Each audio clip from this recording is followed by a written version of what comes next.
ആ എന്താ വർത്താനം? നല്ല വർത്താനം. ഞാൻ ഇവിടെ ഒരു റൂമില് താമസം ശരിയാക്കണു. 10-15 ആൾക്കാരുണ്ട്. നമ്മളെ ആനങ്ങാട്ടെ കുഞ്ഞിമൂന്റെ മകളെ കല്യാണം പറഞ്ഞേക്കണു ഇവിടെ. ആ അത് 10-ാം തീയതിയാണ്. അതിന് ഞാൻ പോകട്ടില്ലേ? ആയിക്കോട്ടെ.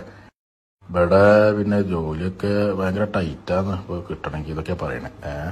അപ്പൊ ഇനി കുട്ടികളെ എല്ലാരും കൂട്ടി ചെല്ലാൻ പറഞ്ഞേക്കണു. ഞാൻ കുട്ടികളെയൊക്കെ കൂട്ടി പോട്ടെ. ഇജ്ജ് പോയിക്കോ. പിന്നെ നെല്ലിക്കുന്നത്തെ നമ്മളെ വാപ്പുട്ടിയുടെ ഓളെ പേറ്റിനീട്ടി കൊണ്ടുപോവാണ് ഈ ബുധനാഴ്ച. അപ്പൊ അതിന് ചെല്ലാൻ പറഞ്ഞേക്കണു. അതിന് പോട്ടെ ഞാന്. പോയിക്കോ.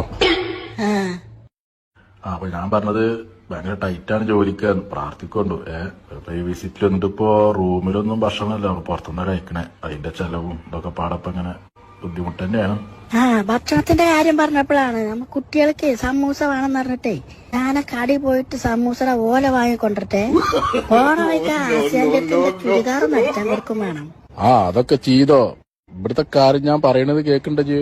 പിന്നെ ഇന്റപ്പം പറ്റ സീനത്തിന്റെ ഏളാപ്പാടെ മകളെ കുട്ടി പ്രസവിച്ചിക്കണല്ലോ. ഓള് കുട്ടിനെ കാണാനും ചെല്ലാൻ പറയണം. ഇതൊരു കാര്യം ചെയ്യും. നാട്ടിലെ കുട്ടിയെ കാണല്, പേറ്റിനോട്ടല്, മുടിയളച്ചില്, കല്യാണം, ഇതിന്റെയൊക്കെ ആ ലിസ്റ്റ് ഇങ്ങോട്ട് ഉണ്ടാക്കിയിട്ടാണ്